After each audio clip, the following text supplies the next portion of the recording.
October 6th, 2025. A cold wind sweeps across the plains of Eastern Europe. Over Moscow, the city glows like a fortress of glass and gold. In the Kremlin, crystal chandeliers shimmer as officials toast to another year of Vladimir Putin's reign. His 73rd birthday is only hours away.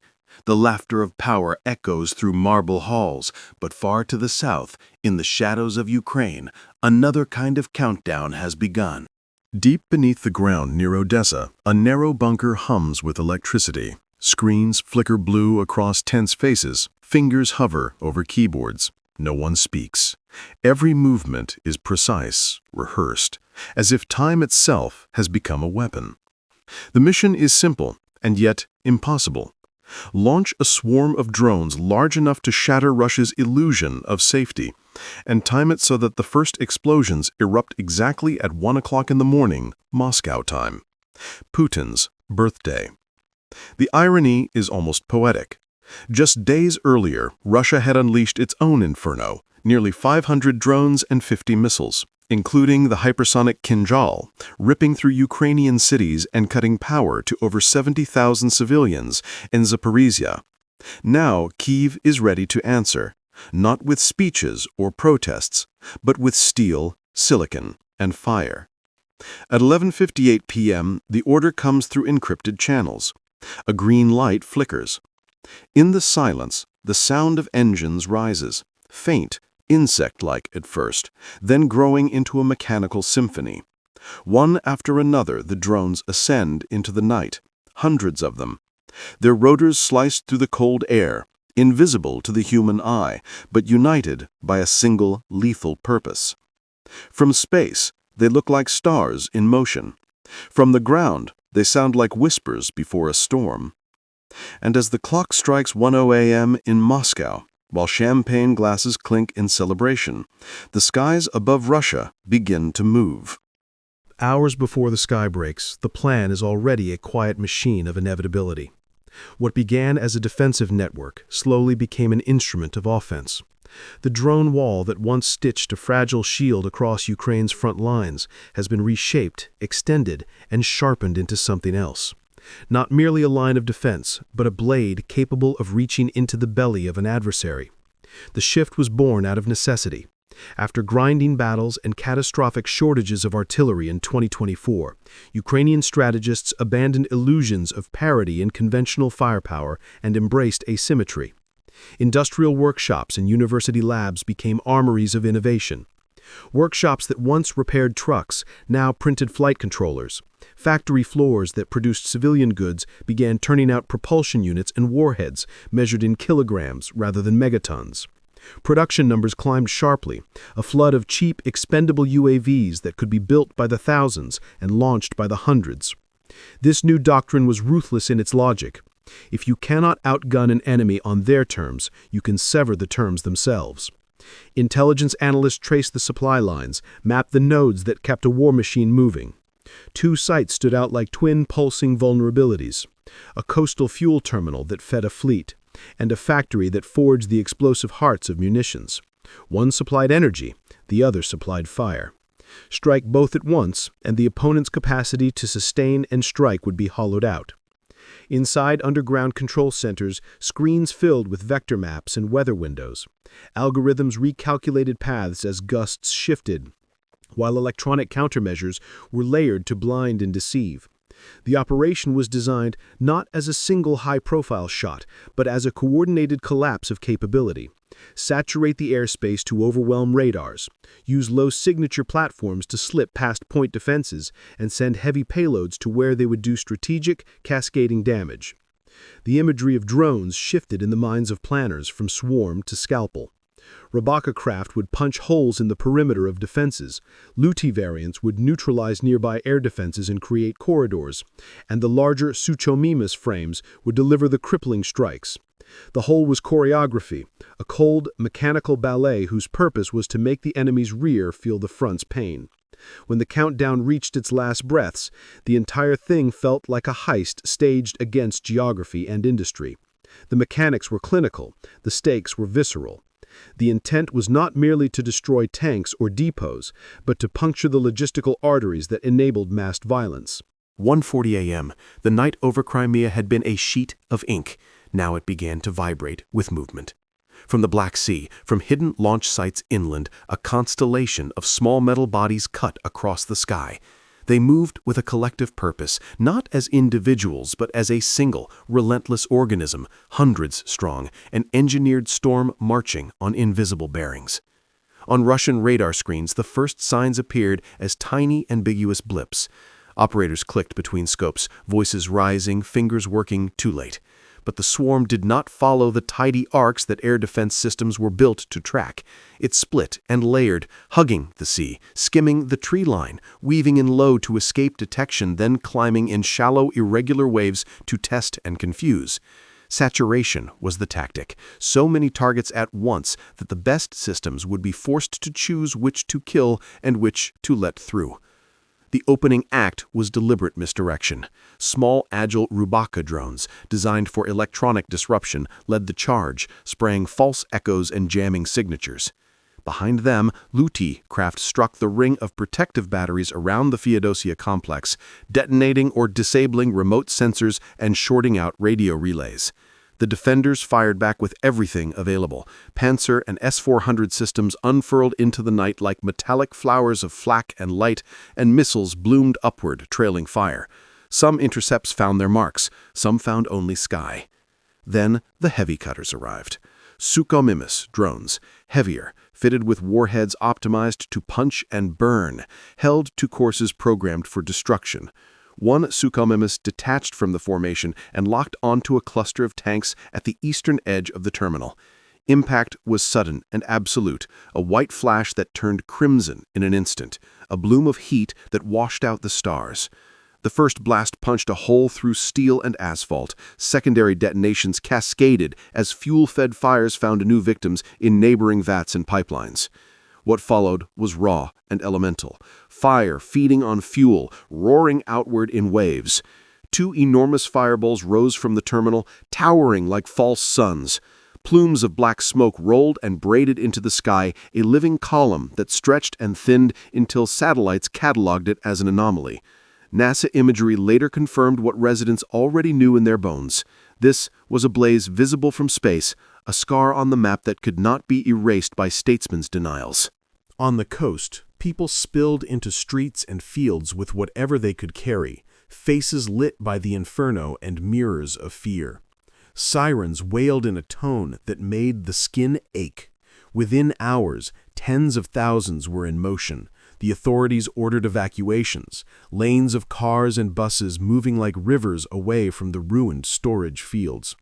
Feodosia's role as a logistics hub, the place where oil met rails, roads, and sea, was not merely symbolic, it was functional. To see it burning was to understand, viscerally, the sudden fragility of supply lines that armies take for granted. The Russian statements that followed were quick and cautious, framing the destruction as the consequence of intercepted debris or an accident. On the ground, however, the evidence told another story. Impact craters gouged into storage yards, tanks split and collapsed, and a succession of secondary explosions that prolonged the hellish night into a second and third day.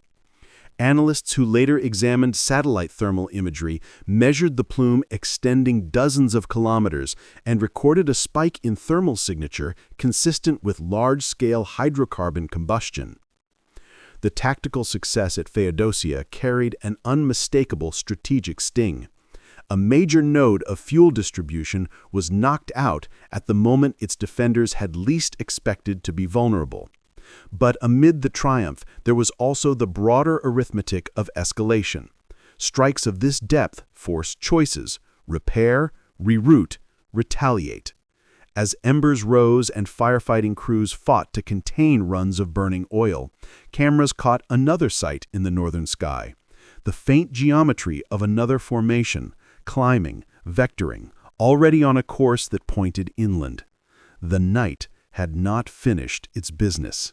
While flames still devoured Feodosia, the next act of the operation unfolded hundreds of kilometers away in the industrial heart of Russia. The town of Dzerzhinsk lay cloaked beneath a heavy autumn fog. Its chimneys stood motionless, the lights of its chemical plants faint behind layers of mist.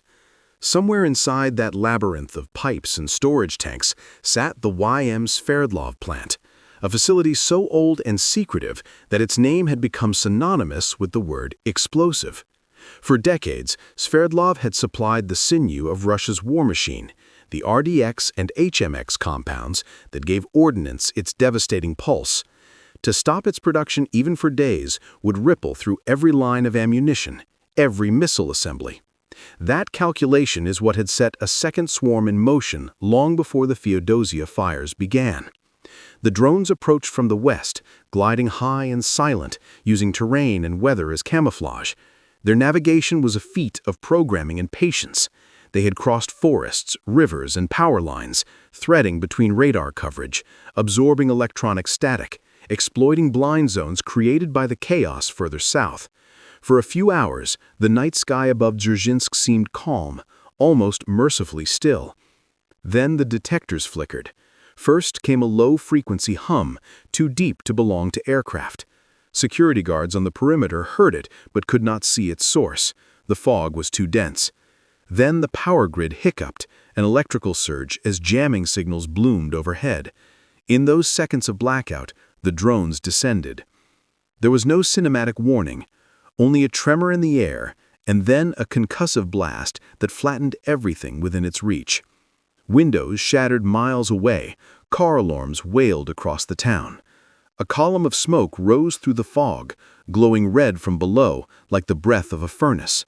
One after another, smaller explosions followed, the detonation of storage bunkers, chemical vats, and gas lines feeding the complex. Residents filmed the glow from balconies, their screens painting the night with evidence. On Russian social media, the clips appeared within minutes, bursts of light tearing through darkness, captions filled with disbelief. Official statements tried to smother the story. Claims of intercepted drones, of harmless debris. But the thermal signatures visible from orbit told the truth. The heart of Sverdlov had been pierced. By dawn, the plant's central block was a crater. Roads were sealed, communications restricted, reports censored. Yet analysts in Kiev and Western capitals knew what the silence meant. In one night, Ukraine had not only drained the fuel from the enemy's arteries, but struck the core that made its weapons lethal. The fires over Dzerzhinsk flickered long after the explosions faded, a distant mirror to the burning coast of Crimea.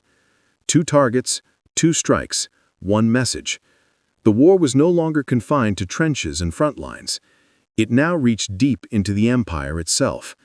And the echo of those blasts carried a question no defense system could intercept. How long can a fortress endure when its walls burn from within? Dawn crawled across Eastern Europe under a haze of smoke. Crimea's shoreline still glowed faintly orange, while the air above Dzerzhinsk hung with a metallic paste of dust and ammonia. The 2 strikes, fuel and fire, had done more than tear through infrastructure. They had torn through illusion. For the first time in the war, the Russian heartland had bled visibly, and the Kremlin could not let that image stand. By midday, orders were already flowing through Moscow's command network. Retaliation would be total. Within hours, airfields in Kursk, Belgorod, and Bryansk came alive like awakened beasts. Crews in heavy coats worked by floodlight, lining up racks of Shahed drones imported from Iran and manufactured in local plants. Jet engines roared, and the sky began to fill again, this time heading west. That night, a new swarm crossed into Ukraine. 183 drones and cruise missiles were launched in less than 24 hours. Their targets were the arteries of Ukraine's civilian life, gas refineries, power stations, grain depots. Kyiv's skyline flickered in and out as entire districts lost power. In Kharkiv, residents huddled underground, their flashlights tracing trembling arcs across the walls of cold basements. Above them, air defense systems screamed into overdrive, interceptors drawing glowing threads through the darkness. Electric grids faltered, and the rhythmic heartbeat of industry slowed to a crawl. The war had mutated again, away from territory and trenches into a brutal contest of endurance. Production against production, circuit boards against circuit boards. Every day became a duel of factories, every night a duel of skies. Inside Ukraine, engineers worked by candlelight in workshops that once made tractors, now filled with racks of drones awaiting assembly.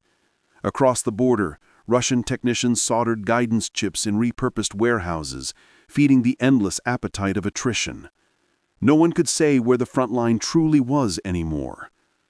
President Zelensky's plea for more air defense systems echoed through a nation running on generators and resolve.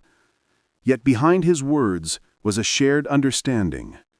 This war had entered an era where the outcome was no longer measured in victories, but in how long each side could keep building the next wave. The retaliation spiral was complete. Fire answered fire, steel answered steel.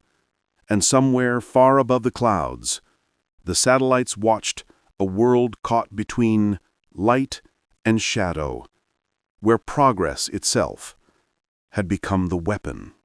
Smoke finally thinned. What emerged from the haze was not peace, but revelation.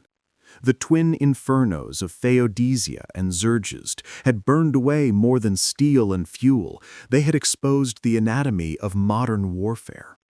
The world had witnessed a new kind of combat, a war fought by machines, designed by humans, and waged in the absence of touch.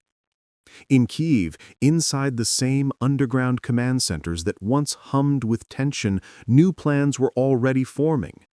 The data from the October strikes was dissected, mapped, and optimized. Every drone lost became a lesson. Every successful hit, a line of code to be replicated.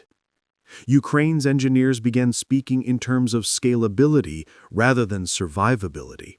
They were no longer building weapons of desperation, but prototypes of evolution. Across Europe, generals took notes. In Berlin, Warsaw, and Vilnius, policymakers drafted the blueprint for a continental defense network modeled after Ukraine's success. They called it the drone wall of Europe, an invisible barrier stretching from the Baltic to the Black Sea, a chain of sensors and autonomous sentinels built to deter any incursion. NATO's frontier was changing form, and Ukraine had become its reluctant architect. Meanwhile, Russia adapted in its own way, converting old factories into drone assembly lines, preparing for nightly offensives that could unleash 2,000 unmanned weapons at once. The scale was staggering, the precision almost mathematical. For every innovation in Kiev, Moscow produced an answer. For every wall, a counterwall. For every signal, a stronger jam. And somewhere in that mirror war, humanity itself began to recede. The battlefield no longer had faces, only coordinates.